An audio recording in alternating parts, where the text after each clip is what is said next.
About 5 years ago, a friend of mine, we'll call him Pavel here, got into such a story. He lived in a neighboring house on the second floor. He had a very beautiful wife. They lived friendly. They had no children. They thought it was too early to have children. And one day, for Pasha's birthday, his co-workers gave him a parrot, a large, elbow-high probably, dazzling white with individual brown feathers and large feathers on his head. It was said that the bird was smuggled in with other animals in a terrible condition, but the parrot was released by the customs officers, and for 2 months he lived in the customs office. They named the parrot Petka. Pavel and his wife tried to teach the parrot to speak, but they failed. As Pasha said, while the bird lived at the customs office, they never heard anything from it except a loud squeak. Pavel talked to the parrot all the time and played tape recordings to the bird all day long, to no avail. His wife used to spend time with the parrot when Pavel went to work, but since some time the neighbors began to laugh at Pasha. As he passed by, they almost pointed their fingers at him, laughing and making fun of him. He tried to find out why they were laughing at him, but he couldn't get an answer from anyone. So for a month or two, the neighbors laughed at him. Then he heard something that these jokes were connected with his parrot. Pashka realized that the parrot was probably talking, but he thought that probably the local boys had taught the bird all sorts of nasty things.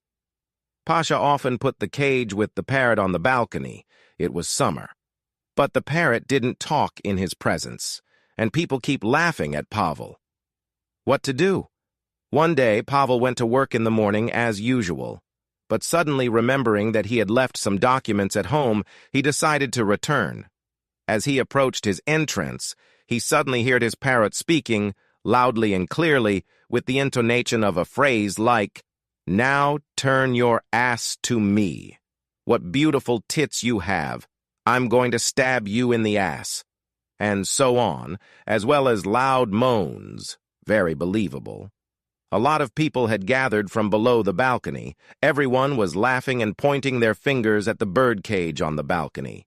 Pavel, unable to stand the mockery and winks of the neighbors in his direction, which lasted for 2 months already.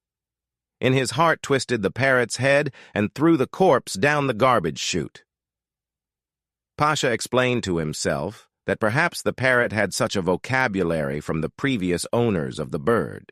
And for a long time after this incident, the inhabitants of the house laughed at Pasha, joked with him, and he was very offended, even wanted to change his apartment. So 3 months passed. One day Pavel, driving by his house on business in his company car, decided to run home and grab some documents. His wife also had to be at work. Pasha opens the door of his apartment, and what does he hear? The same phrases, with the same pitch of voice, the same intonation. Did the parrot survive and come back? Pasha thought. I twisted his head off. Walking further into the room, he suddenly sees his beloved wife and a neighbor on the playground having fun on the couch. Paul, with his fists, and he was engaged in boxing, even had a category, pounced on the neighbor, beat him for a long time, until his wife did not bring other neighbors in the entrance, who stopped the beating and called an ambulance. As a result, the grief lover was hospitalized for 2 months with head injuries, a broken nose, and broken ribs. Of course, after this case, Paul divorced his wife. He worried about it for a long time. But then, unexpectedly, he got married a second time, after which the jokes and winks at him from the neighbors almost immediately disappeared.